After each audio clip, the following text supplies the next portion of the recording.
we talk about, what is effective philanthropy, and why does it matter to, somebody's family? Why does it matter to their business? Bruce, why don't you kick off and just, talk about what is, your version of what is effective philanthropy even mean? And then we'll dig into the rest. Well, obviously we could spend a day, a week, maybe even a month on what is effective philanthropy. But one thing I'll just add is that I write a column. I've been writing a column for 10 years that's nationally syndicated called On Philanthropy. And one of the topics that I frequently visit in that column is what is effective, what makes a difference. And for those who are listening or watching or hearing this, all of those columns are on my website. But I have a number of columns on what is effective philanthropy, and I'll highlight just a couple of the elements of what I think are important. First is to look through those two lenses, right? Answer those two questions, right? First is what difference do we want to make in the world? But equally important is what difference we want to make for ourselves. And that process itself is a very important and meaningful process for families and family businesses to go through. Second is I think you have to create a safe zone for these conversations. You have to set a new table.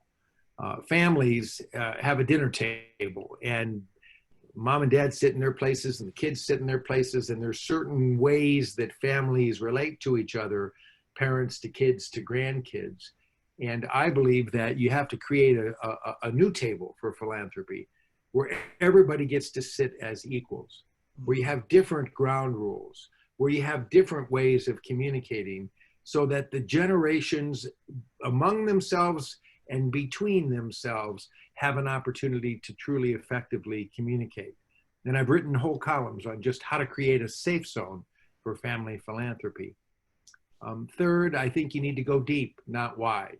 I think it's important to try to reject peanut butter giving, where you take your gifts and you spread a little bit along as wide an area as you can to cover the surface of all the wonderful charities that you'd like to help, but rather to focus your philanthropy on a few causes, on a few things that your family or business can really leverage your resources and make a difference in.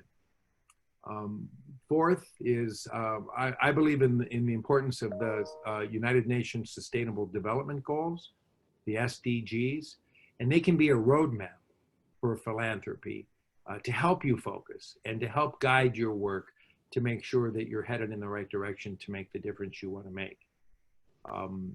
A couple more really quickly are look at your philanthropic capital holistically, right? So if you have a family foundation or a donor advised fund or a corporate or a business foundation, take 100% of those assets and deploy those towards your mission. The 5% that you give away in grants and the 95% that you invest for growth, also invested in a way that advances and doesn't contradict your mission. So view your philanthropic capital, which is already off your balance sheet because it's already been contributed to a 501c3, right? View that as a holistic entity of money to try to achieve your mission and to make the difference you want to make in the world.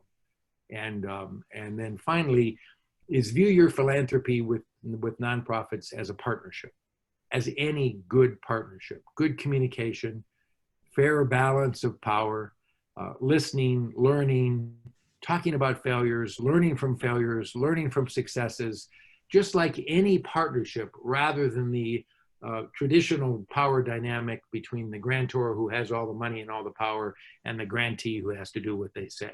So I'm really, we urge our clients to really try to level that table between grantor and grantee and view it as a partnership.